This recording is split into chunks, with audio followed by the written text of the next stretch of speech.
마크비츠 목사님의 대체신학 6편입니다. 지난주에 대체신학에 대해 나누었는데요. 대체신학이 우리가 성경을 이해하는데 얼마나 잘못된 영향을 주는지에 대해 말씀드렸습니다. 우리가 이방인으로서 말씀을 잘못된 관점으로 볼 수도 있다라고 말씀을 드렸지요. 아론이 던진 지팡이가 뱀으로 변한 것이 아닌 악어로 변했다고도 말씀드렸습니다. 하나님께서 바로의 마음을 강팍하게 하셨을 때 오히려 바로의 마음을 강하게 하셔서 모세와 끝까지 싸울 수 있게 했다고 또한 알려드렸습니다.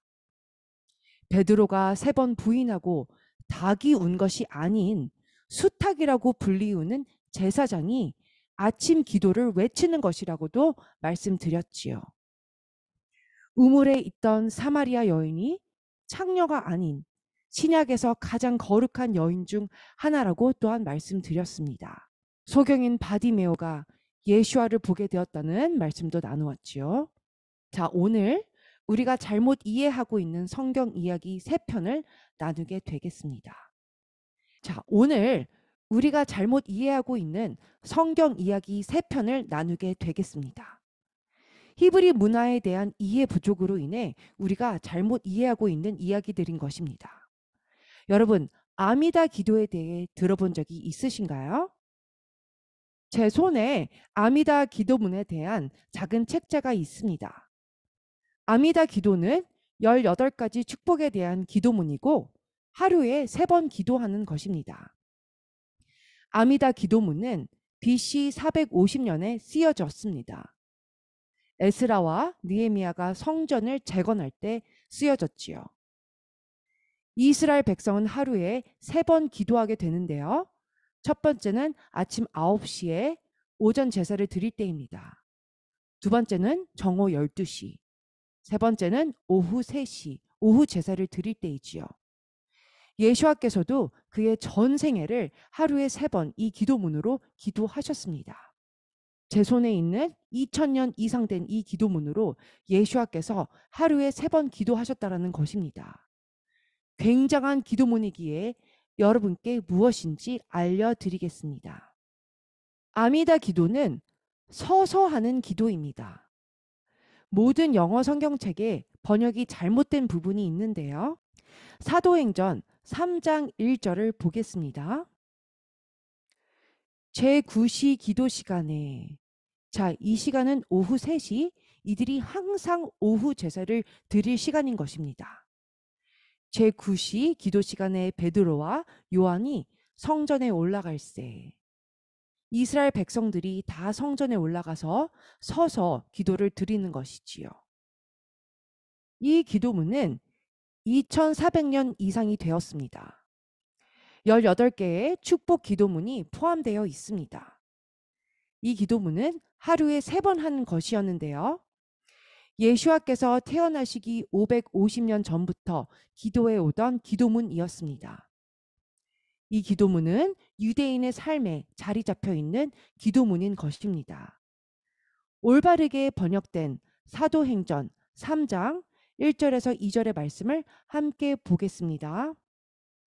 베드로와 요한이 항상 기도하러 가는 그 시간에 이들이 성전에 올라갈새 나면서 못 걷게 된 이를 사람들이 메고 오니, 자, 이 사람은 서서 하는 기도를 한 번도 서서 하지 못했던 것입니다. 자, 그래서 나면서 못 걷게 된 이를 사람들이 메고 오니 이는 성전에 들어가는 사람들에게 구걸하기 위하여 날마다 미문이라는 성전문에 두는 자라. 이 문은 동쪽에 있는 문입니다. 사도행전 4장 22절을 보겠습니다. 이 표적으로 병 나은 사람은 40여세가 되었더라. 이 사람이 40세였다라는 것은요, 이 사람은 예수와보다 나이가 많았다는 것입니다. 예수와께서 동쪽 문으로 올라가실 때마다 이 사람을 보셨던 것이지요. 예수와께서 이 사람을 보았지만 치유하지는 않으셨습니다. 이 사람은 40세였고 예수와는 33세에 십자가에 죽으셨지요. 예수와께서는 이 사람을 치유하지 않으셨고 이 사람이 40세가 되는 해에 샤브옷 오후 제사 때 그 기도하는 시간에 치유되길 기다리신 것입니다. 우리가 본문 말씀을 보면 구걸하기 위하여 날마다 미문에 있었다라고 써 있어요. 이 사람은 40년 동안 매일 3번씩 기도를 해왔었는데 그의 기도 제목 중 하나는 치유였을 것입니다. 그래서 이것에 대해 나누겠습니다. 치유에 대한 기도가 아미다 기도문 책자에 있습니다. 이 사람은 40년 동안 이렇게 기도했습니다. 주님, 우리를 치유해 주십시오. 그러면 우리는 치유될 것입니다. 우리를 구원하소서. 그러면 우리가 구원될 것입니다. 우리의 모든 고통을 완전히 치유해 주십시오. 주님은 위대한 왕이십니다. 신실하시고 긍휼이 많으신 치료자이십니다. 당신의 백성 이스라엘을 치유하시는 분을 송축하나이다. 이 사람은 40년 동안 매일 3번씩 이렇게 기도했던 것입니다. 예수와께서 이 사람 곁을 지나가셨고 보셨지만 한 번도 치유한 적이 없으셨지요. 사도행전 3장 6절에서 9절 말씀 보겠습니다. 이 사람은 항상 서서 기도하길 원했을 것입니다. 베드로가 이르되 은과 금은 내게 없거니와 내게 있는 이것을 내게 주노니 나사렛 예수와 하마시아의 이름으로 일어나 걸으라 하고 오른손을 잡아 일으키니 발과 발목이 곧 힘을 얻고 뛰어 서서 걸으며 그들과 함께 성전으로 들어가면서 걷기도 하고 뛰기도 하며 하나님을 찬송하니 그 병든 사람이 바로 서서 기도할 수 있게 된 것입니다. 그런데 크리스찬들은 이때가 서서 기도하는 아미다 기도 시간인 줄 모르기 때문에 말씀에서 이 병든 자가 치유되고 서서 기도한 것을 강조하는 것인지 모릅니다. 계속해서 말씀을 보면 모든 백성이 그 걷는 것과 하나님을 찬송함을 보고 하나님께서 모든 유대인들이 성전에 모여 아미다 기도하길 기다리시는 시간에 온 이스라엘이 하나님 앞에서 찬양하는 그때에 이 병든 사람을 치유하신 것입니다. 놀라운 사건이지요. 2000년이 넘은 이 기도문을 원하신다면 제가 여러분께 드리겠습니다. 그런데 또 놀라운 다른 기도문이 아미다 기도문에 있습니다. 예수와께서 십자가에 죽으시고 3일 동안 무덤에 계셨습니다. 그때 제자들이 매일 3번 무엇을 했을까요? 제자들은 서서 기도하는 아미다 기도를 매일 했습니다. 특별히 2번째 기도문을 보겠습니다. 죽은 자를 부활시키는 분을 찬양이라고 불리우는 기도예요. 이 기도문을 제자들이 다락방에서 3일 동안 매일 3번씩 기도한 것입니다.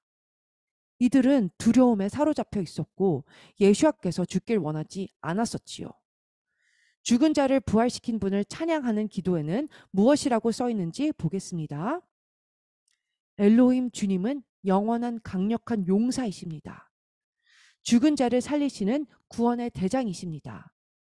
살아있는 자들을 헤세드 인애로 붙들어 주시고 위대하고 깊은 사랑으로 죽은 자들을 부활시켜 주십니다.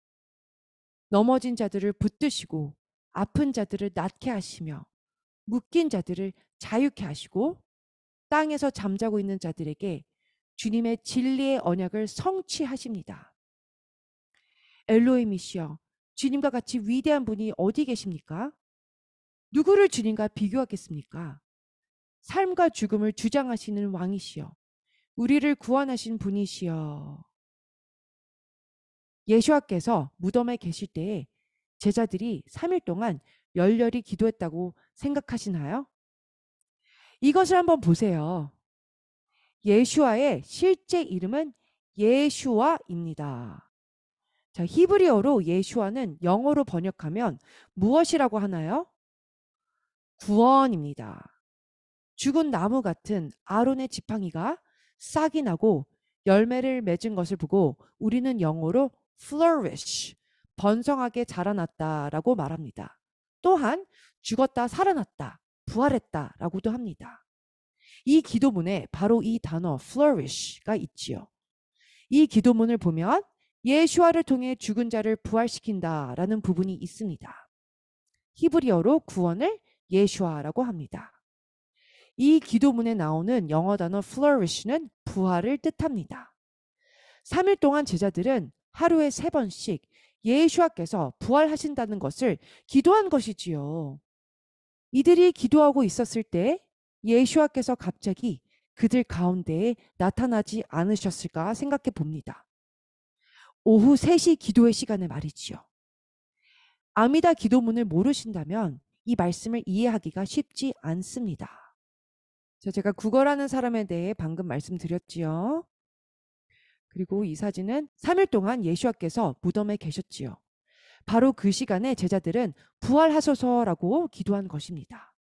예수아께서는 갑자기 부활하셔서 그들 가운데에 계셨습니다. 너무 놀라운 일이 일어난 것이지요. 자, 말씀을 함께 볼까요? 요한복음 20장 19절. 이날 곧 안식 후 첫날 저녁 때에, 자, 이때는 오후 3시를 말하는 것입니다. 제자들이 유대인들을 두려워하여 모인 곳에 문들을 닫았더니 예수와께서 오사 가운데 서서 이르시되 너희에게 평강이 있을지어다. 예수와께서 오후 기도 시간에 이들 가운데에 나타나신 것입니다. 이 기도는 예수와께서 하루에 3번 하신 기도일 뿐만 아니라 제자들이 다락방에서 한 기도였습니다. 너무 놀랍지요? 또 다른 예를 들어드리겠습니다. 마가복음 3장에 한쪽 손이 마른 사람에 대한 이야기가 나옵니다. 마가복음 3장 1절부터 볼게요. 예수와께서 다시 회당에 들어가시니 한쪽 손 마른 사람이 거기 있는지라. 사람들이 예수와를 고발하려 하여 안식일에 그 사람을 고치시는가 주시하고 있거늘 예수와께서 손 마른 사람에게 이르시되 한가운데에 일어서라 하시고 예수와께서 바리새인들과 서기관들에게 이르시되 안식일에 선을 행하는 것과 악을 행하는 것, 생명을 구하는 것과 죽이는 것 어느 것이 옳으냐 하시니 그들이 잠잠하거늘. 왜 이들이 잠잠했을까요? 할 말을 잃은 것입니다. 예수와께서 던진 질문에 덫에 갇힌 것이지요. 계속해서 말씀을 보시면 그들의 마음이 완악함을 탄식하사 노하심으로 그들을 둘러보시고 그 사람에게 이르시되 내 손을 내밀라 하시니 내밀매 그 손이 회복되었더라. 바리새인들이 나가서 곧 헤롯 왕과 함께 어떻게 하여 예수와를 죽일까 의논하니라. 이 이야기를 읽으시면서 어떤 생각이 드세요? 이들에게 질투심이 있지 않았을까요? 고작 이런 일 때문에 이들이 예수와를 죽이려고 하는 것이 지나치다고 생각하지 않으세요? 예수와께서는 사람을 치유했습니다. 누가 그것에 불만을 느끼겠어요? 바리새인들이 예수와를 죽이려고 한 이유는 이 이야기 뒤에 우리가 알지 못하는 숨겨진 이야기가 있기 때문입니다. 토라를 공부하는 방법 중에 하나는 제가 보는 책에 어떻게 토라를 공부하나라는 책이 있거든요. 그 책을 보면 여러 가지 방법으로 토라를 공부하는 방법에 대해 나옵니다. 이것에 대해 오늘과 다음 주에 나누겠습니다. 그런데 토라를 공부하는 방법 중에 하나는요. 반복하는 어구를 주시하는 것입니다. 이것이 토라를 보는 방법 중 하나인 것입니다.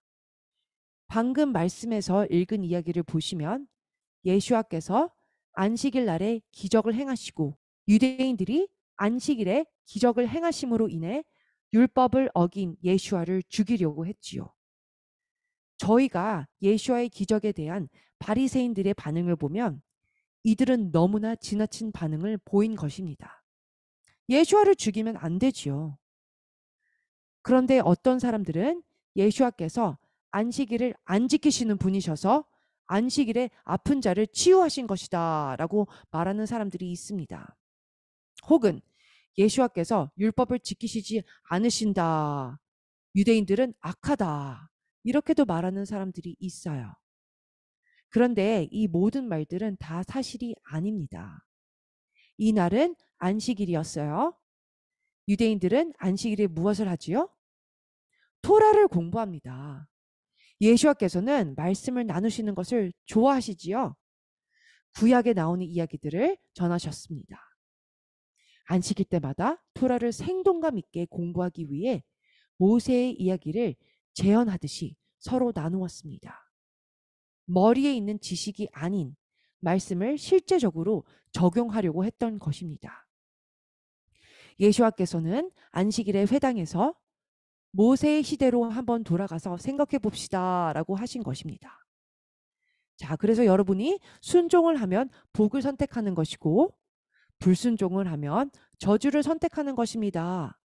순종은 생명을 뜻하는 것이고 불순종은 죽음을 뜻하는 것이지요. 신명기 11장 26절에서 28절 말씀을 볼게요. 내가 오늘 복과 저주를 너희 앞에 두나니 너희가 만일 내가 오늘 너희에게 명하는 너희의 하나님 여호와의 명령을 들으면 복이 될 것이요. 너희의 하나님 여호와의 명령을 듣지 아니하고 본래 알지 못하던 다른 신들을 따르면 저주를 받으리라. 방금 읽은 구절은 모세가 죽기 직전에 말한 구절과 유사합니다. 신명기 30장 15절에서 18절. 보라, 내가 오늘 생명과 복과 사망과 화를 내 앞에 두었나니. 이 말씀은 바로 예수와께서 바리새인과 지도자들에게 하신 말씀과 같습니다. 안식일에 선을 행하는 것과 악을 행하는 것, 생명을 구하는 것과 죽이는 것, 어느 것이 옳으냐라고 하셨지요. 계속해서 말씀을 보면 내 하나님 여호와를 사랑하고 그의 명령과 규례와 법도를 지키면 내가 생존하며 번성할 것이요 또 내 하나님이 내게 복을 주실 것임이니라. 그러나 내가 만일 마음을 돌이켜 듣지 아니하고 유혹을 받아 다른 신들에게 절하고 그를 섬기면 내가 오늘 너희에게 선언하노니 너희가 반드시 망할 것이라. 자, 그럼 안식일은 왜 있을까요? 안식일은 우리 인간을 위해 있기도 하지만 안식일은 특별히 하늘 아버지와 교제를 하기 위해서이지요. 우리가 내 마음대로 안식을 가지는 것이 아닌 하늘 아버지와 함께 안식을 가지는 것입니다. 다시 바리새인과 예수와의 대화로 돌아가 보겠습니다. 바리새인들이 처음에는 예수와를 고발하려고 주시했지만 예수와께서 오히려 바리새인들을 곤경에 빠뜨렸습니다. 신명기에 의하면 세금은 유대인들에게 중요한 요소가 됩니다. 모든 유대인들은 쉐마가 있는 신명기의 말씀을 잘 알고 있지요. 모세가 이스라엘 백성들에게 가르친 율법 중 가장 많이 알려진 두 가지 율법이 있습니다. 그 두 율법은 신명기 11장에 써 있으며 쉐마가 반복되어 나오는 말씀입니다. 신명기 11장 1절에서 4절. 그런즉 내 하나님 여호와를 사랑하여 그가 주신 책무와 법도와 규례와 명령을 항상 지키라. 너희의 자녀는 알지도 못하고 보지도 못하였으나 너희가 오늘날 기억할 것은 너희 하나님 여호와의 교훈과 그의 위엄과 그의 강한 손과 펴신 팔과 애굽에서 그 왕 바로와 그 전국에 행하신 이적과 기사와 또 여호와께서 애굽 군대와 그 말과 그 병거에 행하신 일 곧 그들이 너희를 뒤쫓을 때에 홍해 물로 그들을 덮어 멸하사 오늘까지 이른 것과. 유대인들은 매해 6월절 때마다 애굽과 바로와 홍해 바다를 건너는 말씀을 항상 함께 읽습니다. 6월절 세데르가 다 이 말씀에 대한 것이지요. 출애굽기 9장 22절 말씀을 보겠습니다. 유대인들이 6월절 때마다 이 말씀을 읽습니다. 여호와께서 모세에게 이르시되 너는 하늘을 향하여 손을 들어 애굽 전국에 우박이 내리게 하라. 출애굽기 10장 21절 말씀은 여호와께서 모세에게 이르시되 하늘을 향하여 내 손을 내밀어 애굽 땅 위에 흑암이 있게 하라. 출애굽기 14장 15절에서 17절 말씀. 여호와께서 모세에게 이르시되 너는 어찌하여 내게 부르짖느냐 이스라엘 자손에게 명령하여 앞으로 나아가게 하고 지팡이를 들고 손을 바다 위로 내밀어 그것이 갈라지게 하라. 이스라엘 자손이 바다 가운데서 마른 땅으로 행하리라. 내가 애굽 사람들의 마음을 완악하게 할 것인즉 그들이 그 뒤를 따라 들어갈 것이라. 내가 바로와 그의 모든 군대와 그의 병거와 마병으로 말미암아 영광을 얻으리니. 출애굽기 14장 21절. 모세가 바다 위로 손을 내밀매. 자, 방금 읽은 구절들의 공통점이 무엇인지 아시겠어요? 출애굽기 14장 26절에서 27절 말씀을 일단 보겠습니다. 여호와께서 모세에게 이르시되 내 손을 바다 위로 내밀어 물이 애굽 사람들과 그들의 병거들과 마병들 위에 다시 흐르게 하라 하시니. 모세가 무엇을 하지요? 곧 손을 바다 위로 내밀매. 새벽이 되어 바다의 힘이 회복된지라. 애굽 사람들이 물을 거슬러 도망하나 여호와께서 애굽 사람들을 바다 가운데 엎으시니. 모든 유대인들이 이 구절들을 다 외우고 있지요. 이스라엘이 애굽을 떠난 날이 안식일인 것을 여러분 알고 계시나요? 6월절은 니산월 14일에서 15일입니다. 무교절의 첫날이 안식일입니다. 이 날은 이스라엘 백성이 짐을 꾸리고 출애굽을 하여 긴 여정을 떠난 날입니다. 예수와께서 바리새인들과 서기관들에게 무엇을 말씀하신 것일까요?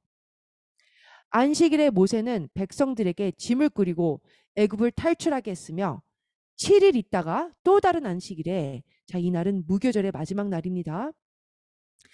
애굽 군인들이 홍해 바다에 빠지게 됐던 것입니다.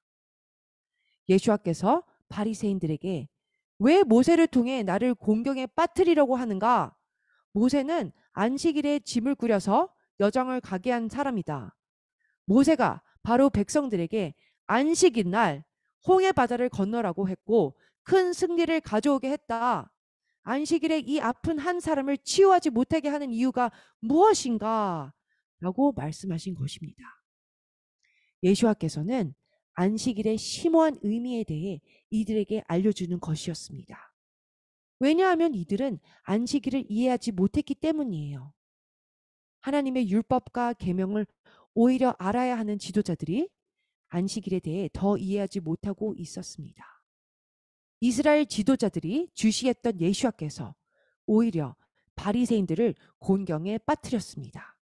그렇기에 이들이 입을 닫았고 어떻게 반응할 줄 몰랐습니다.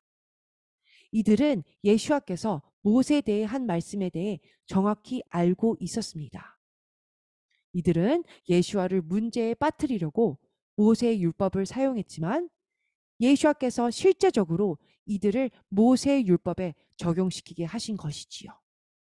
이들이 생각하는 모세의 율법과 반대되는 실제적인 모세의 율법을 이들에게 암시하는 것이었습니다.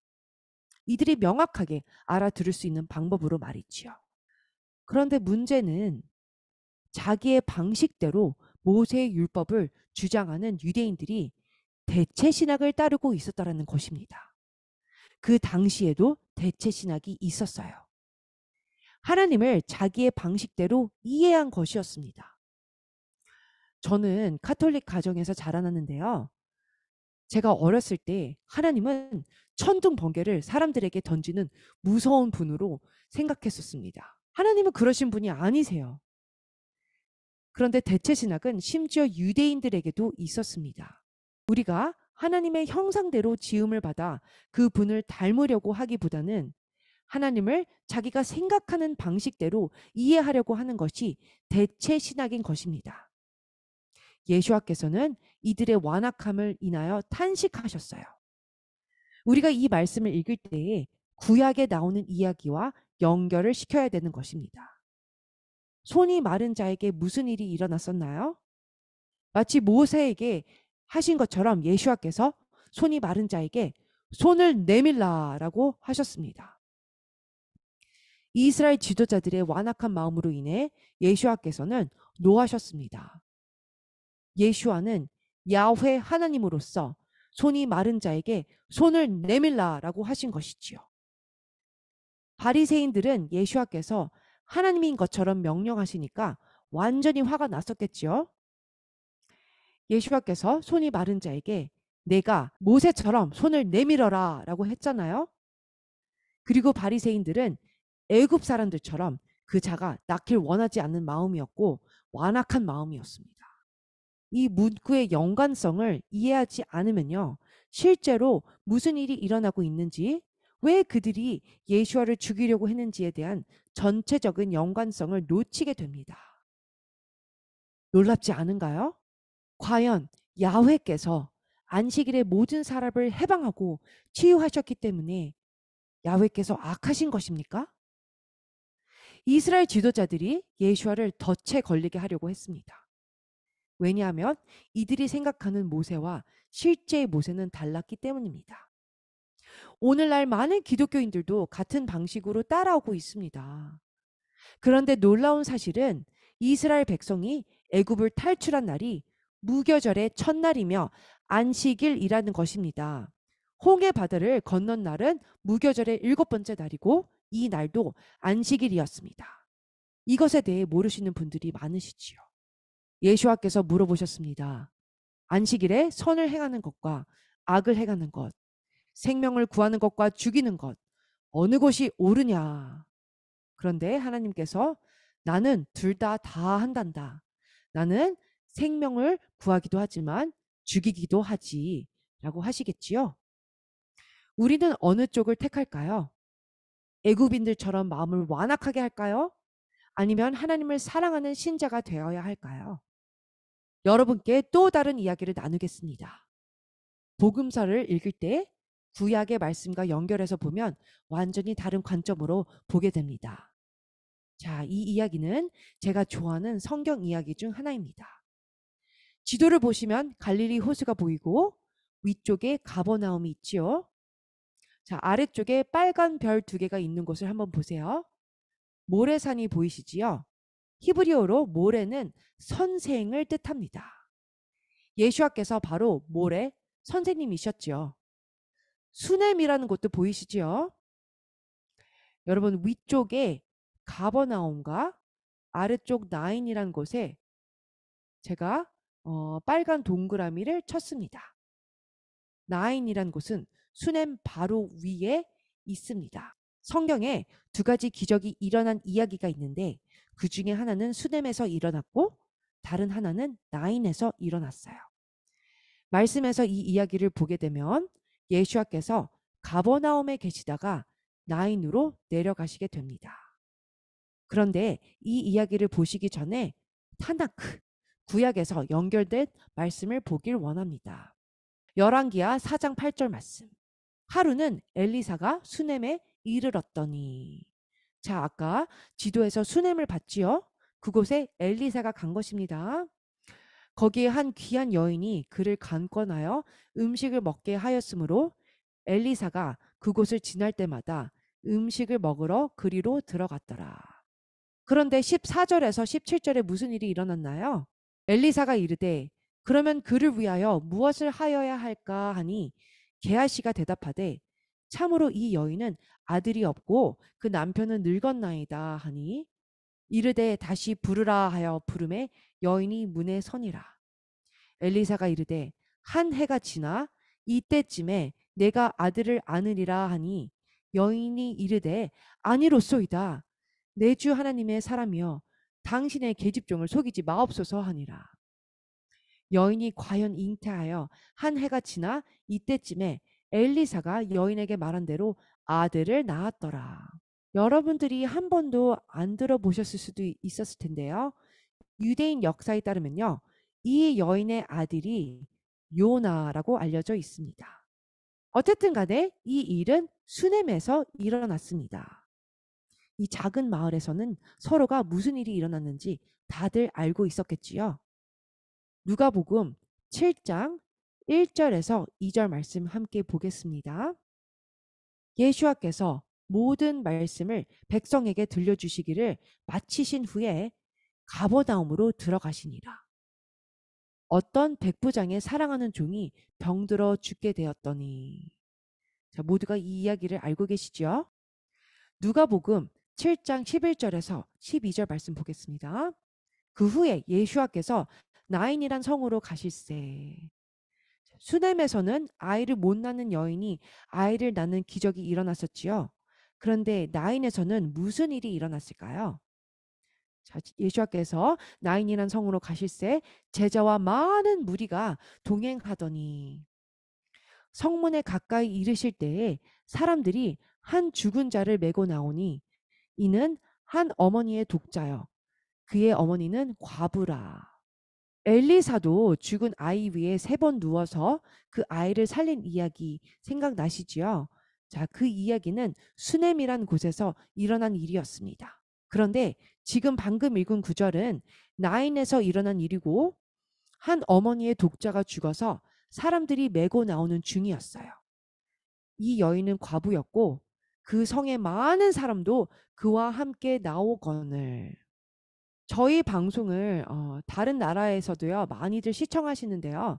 저는 다른 나라에서는 장례식을 어떻게 하는지 모르겠습니다. 그런데 미국에서 장례식 차량들이 지나갈 때 다른 차들이 다 정지해야 합니다. 장례 행렬이 지나갈 때 차들이 다 멈추는 것이 의례이지요. 이 의례는 2000년 전 유대교에서 유래되었습니다. 장례 행렬에는 여성들이 항상 앞장서 가고 그 다음에 남성들, 아이들이 뒤따라오고 맨 마지막에는 죽은 사람을 메고 가는 사람들이 도성문을 떠나 묘지로 갔습니다. 왜냐하면 죽은 사람이 도성 안에 있으면 안 됐기 때문이지요. 묘지는 항상 도성 밖에 있었습니다.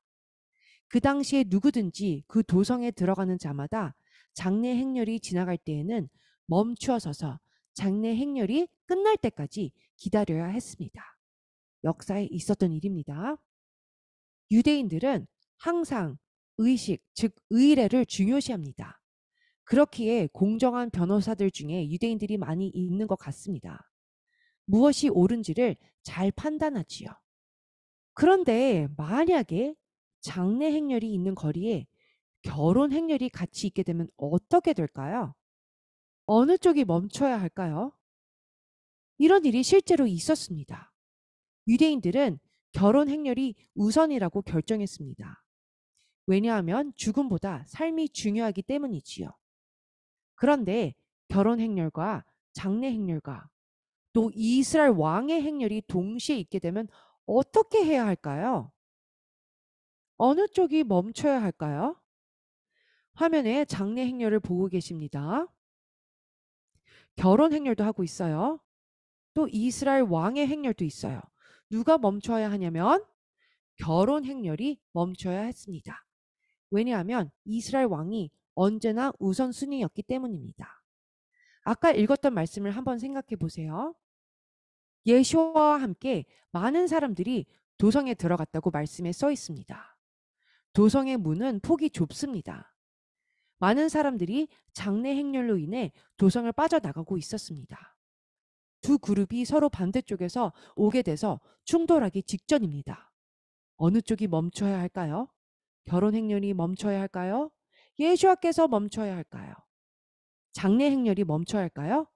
예수와께서 멈춰야 할까요? 이스라엘 백성이 예수와께서 이스라엘 왕인지 알고 있었나요? 아니면 예수와께서 유대 의례를 깨뜨리고 장례 행렬을 먼저 지나가게 하셨을까요? 예수와께서 내가 이스라엘 왕이니 너희가 멈춰라 라고 하실까요? 유대 문화를 알지 못하면 이런 것을 알 수가 없는 것입니다. 많은 사람들이 도성을 빠져나가기도 하고 동시에 들어가기도 하면서 이런 일들이 일어났던 것이지요. 누가복음 7장 13절에서 14절 말씀 보겠습니다. 주께서 과부를 보시고 불쌍히 여기사 울지 말라 하시고 가까이 가서 그 관에 손을 대시니 맨 자들이 서는지라. 자, 관을 맨 자들이 멈춰 섰습니다. 이 구절에서 예수와께서 이스라엘의 왕이심을 증명하고 있습니다. 예수와께서 장례 행렬 앞쪽에 계시다가 관이 있는 제일 마지막으로 가셨고 모두가 예수와 앞에 멈춰 서게 된 것입니다. 그 다음에 무엇이라고 말씀하셨나요?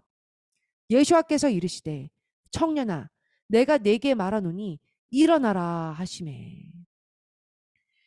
유대 의례를 알고 있지 않으면 이 이야기를 이해할 수가 없는 것입니다. 이 이야기가 알려주고 있는 핵심은 예수와께서 이스라엘의 왕이시고 모든 자들이 왕 앞에 멈춰 서야 한다는 것입니다. 다른 예들을 다음 주에 더 나누어 드리겠습니다.